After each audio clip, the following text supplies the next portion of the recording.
The big news, the news which we received yesterday evening was that Australia had acknowledged India's request to join the Malabar naval exercise, which is going to be held in November in two time periods. One, it will be held in the eastern seaboard of India, and another time it will be held in the western seaboard of India. Now, it's a very, very big diplomatic victory for India, as some would say, because this implies that the Quad, the much spoken about Quad since 2007 now, which comprises of India, United States, Japan, and Australia, is moving towards a certain formalization. Now, we won't get too ahead of ourselves, but it's important to understand that the Quad is not a recent development. It has nothing to do with Narendra Modi or Donald Trump or perhaps any recent development, which may be what happened in Galwan or which is going on with COVID-19. The formulation of Quad happened in 2004 when these four countries came together for humanitarian and disaster relief operations in the aftermath of the December 26 tsunami, which was a great disaster in the history of Southeast Asia. This is when these four countries came together. In 2007, Australia joined the Malabar naval exercise. The Malabar naval exercise has been going on since 1992. Japan, of course, joined in 2015, but Australia joined this exercise as a one-timer in 2007. The move wasn't taken very well by China back then, and Australia then withdrew from the naval exercises for more than a decade. And now in 2020, Australia will finally be part of this naval exercise. So that is why it's a huge, huge deal.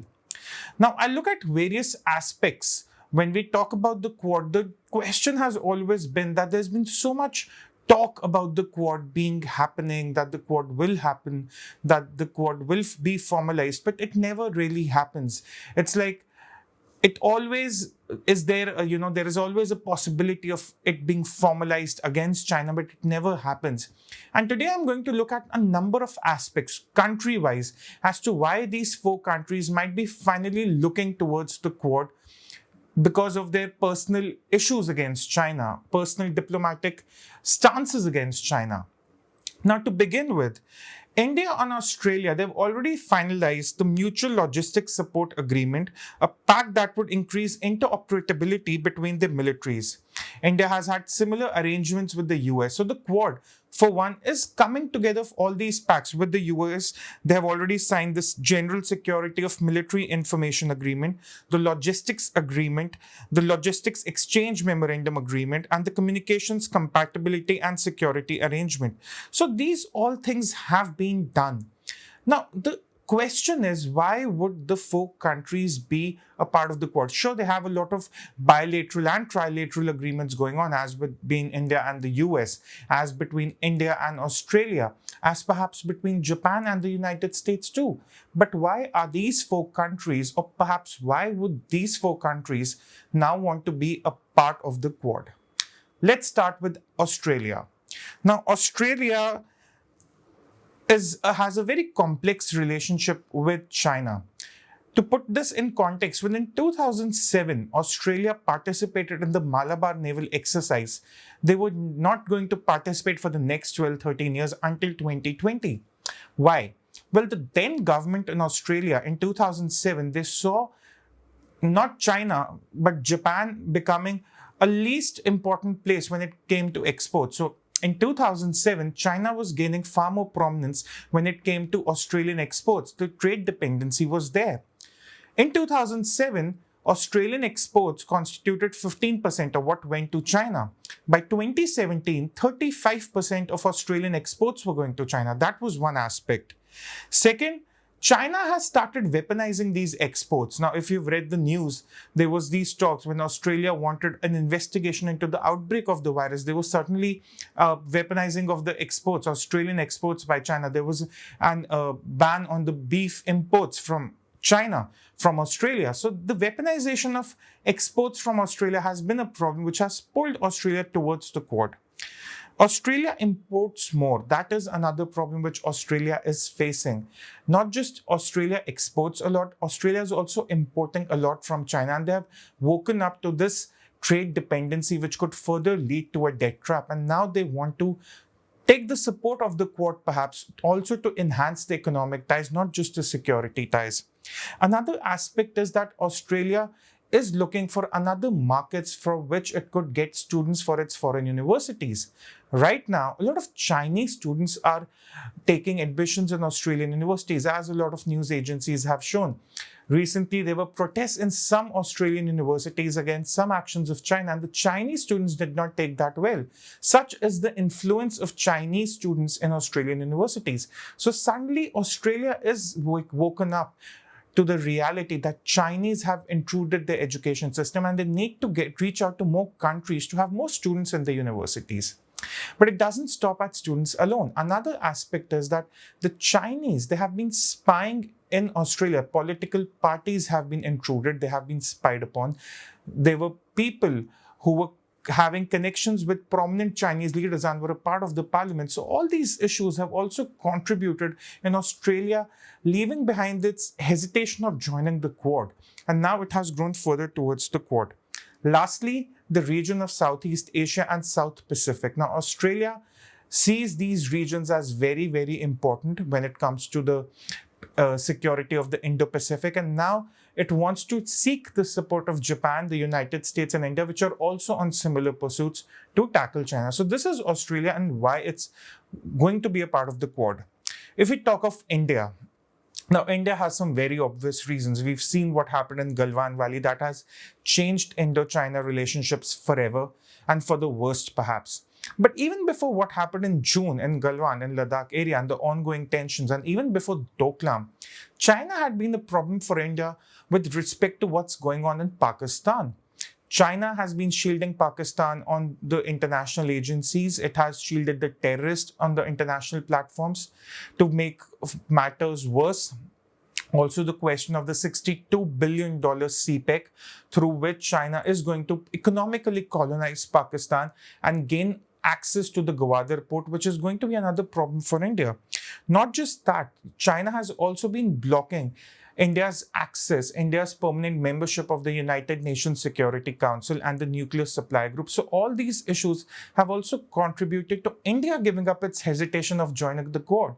Because around 2007, when we had the UPA-1 government and the people's trust on the United States was on an all-time low because of the nuclear deal, the falling out of the nuclear deal.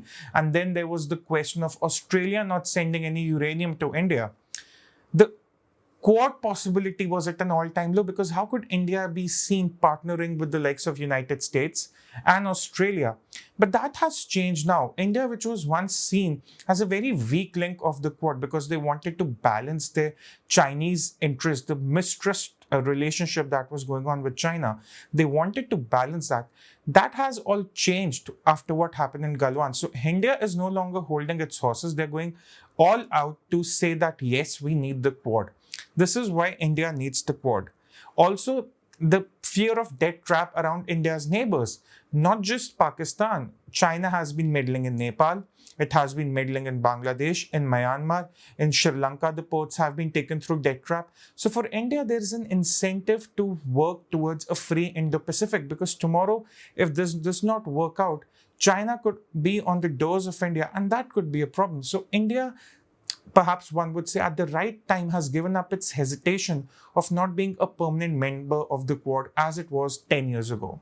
Now coming to Japan. Japan has a history with China from the World War I and II. It has a history of China. Now, to note about Japan is their Article 9 of the Constitution, which for decades prevented them from going for any offensive preparations against China. But things have changed right now in East China Sea, in Sea of Japan and the Pacific Ocean. Japan realizes the growing military strength of China. It realizes the growing gray zone tactics, the tactics which we call, which do not include those of complete peacetime or those of war, but something in between. The gray tactics have been very prevalent by China in these regions. And now Japan faces that serious threat.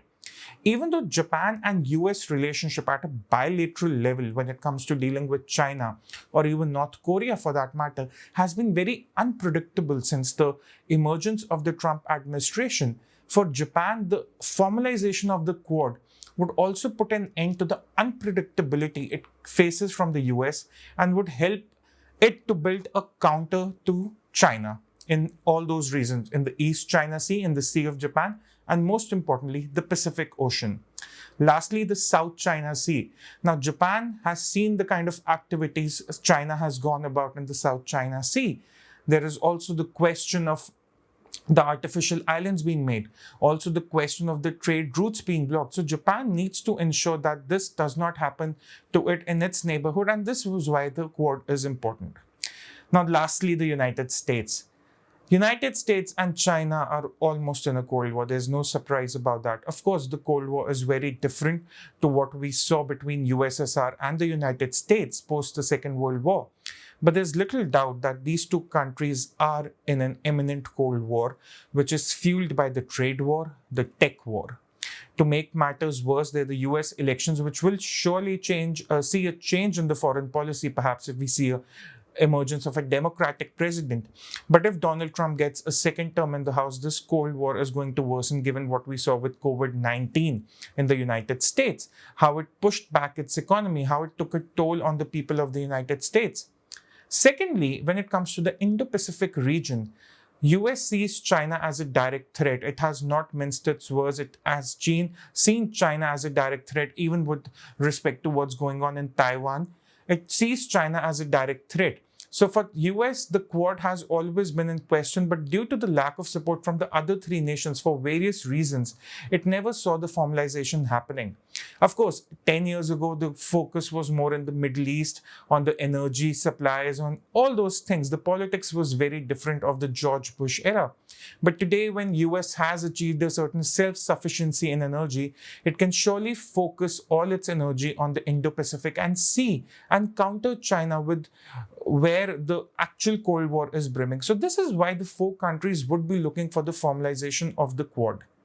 Now, Quad 1, which started in 2007, which lost fuel very, very quickly, it fizzed out without, even a very formal agreement. The Quad 2 would be expected not to go on the similar route. This is a very, very different time. The COVID dynamics, the Galwan dynamics, the cold trade war dynamics with the United States, everything has changed. It has changed everything for Tokyo, for Beijing, for New Delhi, for Washington, D.C., and for Canberra. Everything's changed. But most importantly, the Quad should not stop here. It should also look at inclusion of Southeast Asian nations. It should also look at the inclusion of African nations, East African nations to begin with, given the kind of influence China enjoys in Africa. That is why the importance of Quad right now is very, very important, because once the Quad is formalized, you could have Quad Plus or Quad Pro, however you want to call it, which could include other nations and form a very, very important counter to China in the Indo-Pacific, and most importantly, ensure a free and open Indo-Pacific, which is critical for all nations, starting with India. Thank you.